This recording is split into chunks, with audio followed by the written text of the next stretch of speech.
Hey guys, welcome back to another art video. So in this video I'll be trying out those Sakura Cray-Pas that I got previously, and I know the ones that I'm using look like they have an unfamiliar wrapper, and that's because they're vintage Sakura Cray-Pas, because Sakura's been making oil pastels ever since 1924, I believe, and from the looks of the packaging of these oil pastels it looks like it was made around the same time. So I'm really surprised that it doesn't look that bad for a really old product. But essentially they're the equivalent of the Expressionist line from Sakura Cray-Pas because of their slightly larger size than a normal oil pastel would be. So now I have some good news and some bad news about these pastels. The bad news is that about half of these pastels were all dried out, and I didn't notice that at first when I was doing the unboxing because I was just feeling the surface of them and a lot of them felt waxy, so I thought that they would still work. But then once I was dragging it on the paper, then like little to no pigment was coming out from the sticks and it just felt really hard, almost like a chalk pastel. I was kind of disappointed about that.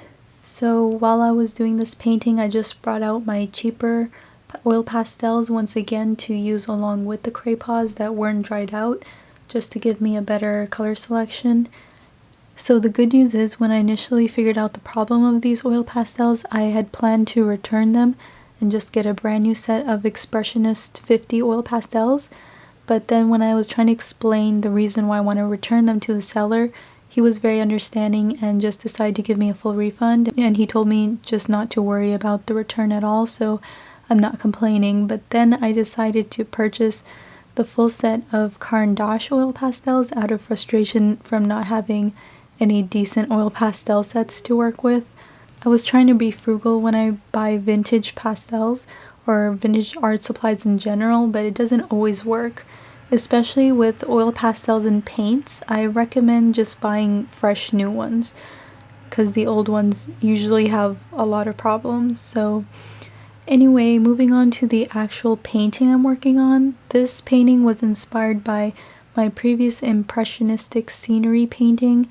I want to still continue that theme, and I just really like the overall process of making them and the overall look once I'm done with them.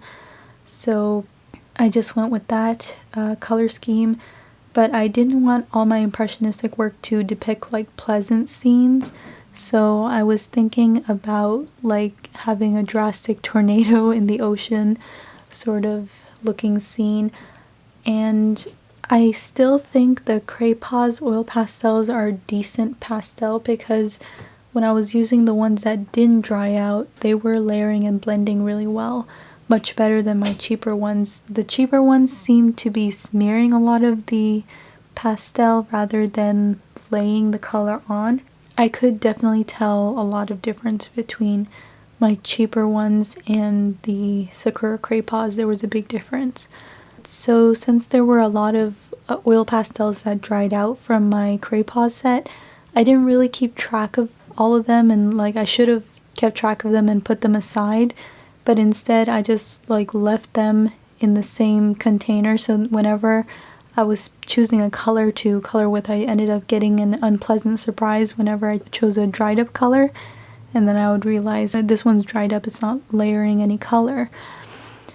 But in some cases the dried oil pastel sort of performs like a blender, so I was able to use it in that way. I would just like move the wet pastel that's already on the paper instead of layering new color. I thought that was helpful in some cases. And for the paper I'm using, I just went with my regular old gray cheap watercolor paper. I actually went to one of my local art stores a couple days ago to get some Canson Mi-Tinte paper to use with these oil pastels, but unfortunately they were all out, and I wanted to get some Mi-Tinte because I've seen a lot of professional pastel users use that kind of paper, although I still think Fabriano makes a better line of paper called Tiziano, I believe, and one of my handmade journals actually has a few sheets of Tiziano paper, and I felt it alongside some Mi-Tinte paper because I did make some portraits with Mitan paper in my university, so I still have that paper. It's just that it has artwork on it already, so I can't reuse it.